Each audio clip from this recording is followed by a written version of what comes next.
Detecting additional hostile contacts. Down. Rogue agent eliminated. Ripper, you good? Stay near me. Rogue hive detected. Down. He ran.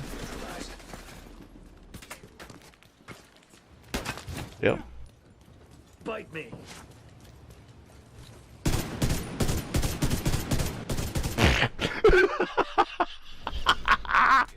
Oh my god, bro. I hit him with the Ricky, bro. Where you going, dog? three stacks. Bro, I just wiped all three of them with the Ravi. If this ain't the best exotic in the game, I don't know what is. The next Division 2 season is one that I am particularly excited about because it's bringing a massive upgrade to my favorite weapon type, which are rifles. I dabbled with it a little bit when I live streamed one day. Sadly, I wasn't able to explore more, but I made a couple of builds and they were a lot more impactful than how rifles used to be. And it's crazy that how much I love the Urban MDR, I didn't even use that. I actually used the M1A CQB. This was the staple weapon that was used in Division 1 when people were using Deadeye and Sentry's Call. In fact, some people are saying that the new gear set is similar to Sentry's Call.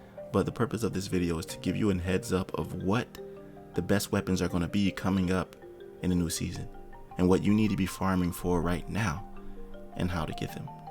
The first one is pretty simple to get. Like I said, it's the M1A CQB, and never in a million years would I think that this would possibly be a meta weapon. Now, I think most people don't use it that much because it has a small magazine size at like 10 or 7, something like that. I can't remember. But you can put an extended mag on it to increase that to about 12 or 13, which is plenty enough with the damage you'll be dealing with that weapon. I was actually mind blown how much damage it was dealing when I compared it with everything else. Even the Dr. Home, which is an exotic version of that same weapon type, paled in comparison. I was like, what's the point of even using this? Why does this deal so little damage when it's an exotic? That's what I don't understand about these exotic weapons. Some named and high-end weapons outshine them by miles, like the new rifle, Vindicator. I was severely disappointed with it because that is an Urban MDR variant. Before it came out, I was ramping and raving about that. Like, I'm about to go crazy with this weapon. I don't care if it has auto zoom. I don't care if it's in PvP. I'm gonna destroy everybody. Just assuming that it would hit with the power of the Urban MDR. And it didn't. And I'm shooting with it. I'm like, yo, this doesn't. I pull out the regular MDR and it's outperforming it. It's just something about that weapon where it just doesn't perform.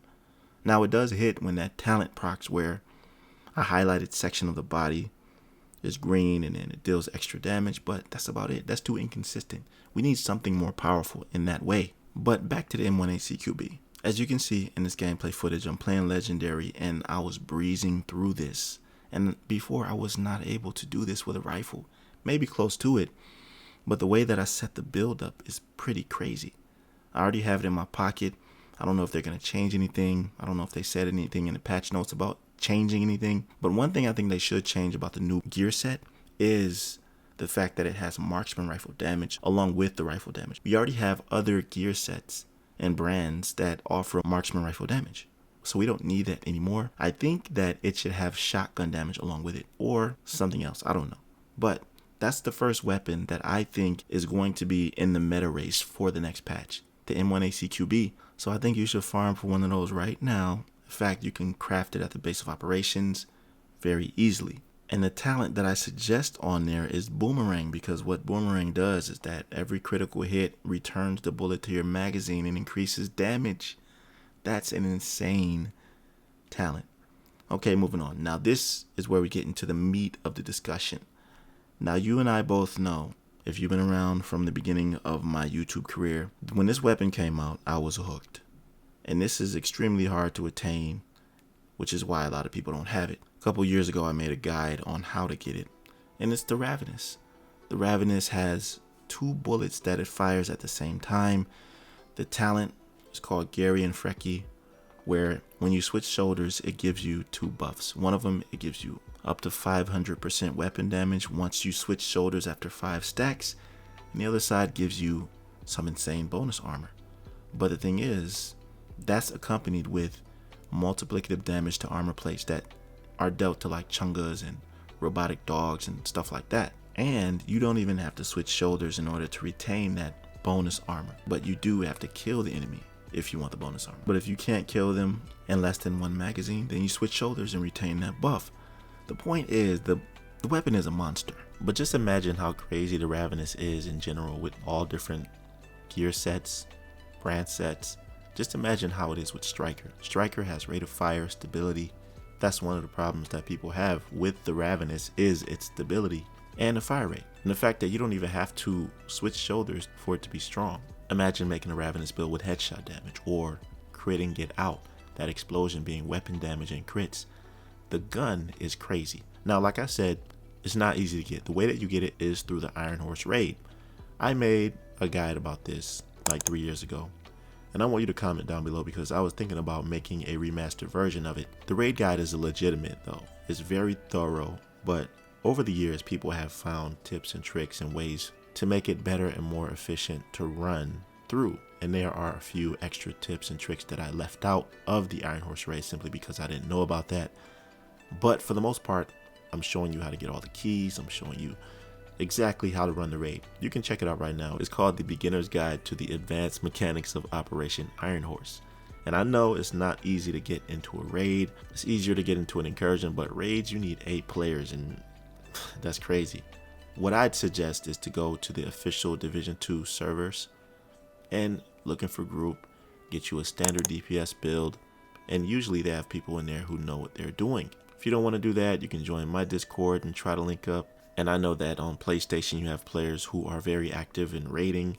PC is not as active, nor is Xbox, but we're trying to get it there. If you scroll down to the raid section, you'll have a complete guide talking about how to do the Iron Horse raid, also a guide on how to do Dark Hours. So there are plenty of ways for you to run the raid, especially Iron Horse. And if you get lucky at the end of Iron Horse after fighting Morozova, you got all the keys, you open that chest, you can get lucky and get the Ravenous, or maybe somebody will drop it for you, because I tell you that that weapon is going to be insane next patch. Look, I'm going to show y'all this video that I made when the Ravenous first came out, and I want to show you the dominance that I was portraying on players in Conflict and in the Dark Zone. And it's a monster in PvE. Okay, some people complain about it on console because they say it's kind of funny acting with a controller. I don't know how that is. When it comes to shooters, all I use is mouse and keyboard. I use a controller when it comes to fighting games because it's just easier for me. But when it comes to shooters, I have to use mouse and keyboard. I don't know how to use a controller anymore with a shooter. I have some super potato aim, and people actually accuse me when I'm sniping of using mods or auto aim assist mods or whatever. Even when I'm using the sticky bomb, they say I use auto aim sticky, but you got to understand, mouse and keyboard doesn't really have aim assist when it comes to these auto use skills. You have to rely on your aim, which is why I love PC so much. It challenges you to be better. And I used to play on Xbox, but I had to switch. Anyways, moving on. The Ravenous is not easy to use, first of all, especially in PvP, because you have to be efficient. When you're in cover, switching shoulders is kind of weird. So most of the time, you should be out of cover, but you have to be shifty. And when this weapon came out, I think they actually nerfed it because it was so devastating. Like, I was destroying cats in the Dark Zone and Conflict. It didn't matter. I was destroying everybody. Mind you, the Ravenous was released at a time after Warlords of New York, when rifles were nerfed, and before this new patch when they're going to be buffed. So just imagine how strong this is going to be with the new gear set. Not to mention the brand set that also offers rifle damage. I'm going to have a field day with this. Many people are saying that this update coming out is underwhelming, that at this point we need more content. I mean, players are going to talk about that all the time. They're going to say we need new content, but the fact is, I do not think that they're going to come with any significant content until Division 3 comes out. They already canceled Heartland, so they're preparing to put their best resources into what's coming. and they're just biding time until then, so I wouldn't really expect anything. Just take what they give you. That's what I'm doing. If you notice, I've been slowing down on the build videos. I'm waiting for new content to come out. I want to share information that might be relevant to people who want to know what's coming new, what's around the corner, stuff like that. Because honestly, I'm getting a little burnt out from making builds. I mean, I get it. Earlier, I was in the lab for hours just theory crafting these crazy builds with all this damage, and I'm like, I've done stuff like this before. I don't need to do it again. What else can I do, right? So this is why you see a variety of my videos coming out, like Starfield videos, Dragon's Dogma 2. It's just because I like playing other games, and I'm going to show you what I'm doing. Anyways, let me know what you think about this down below in the comment section. I forgot to use the SRS rifle. If you don't know what that is, it's the fastest firing rifle. And I remember when I was using my Urban Legend build back in the day, other players were like, nah, the Urban MDR is not better than the SRS.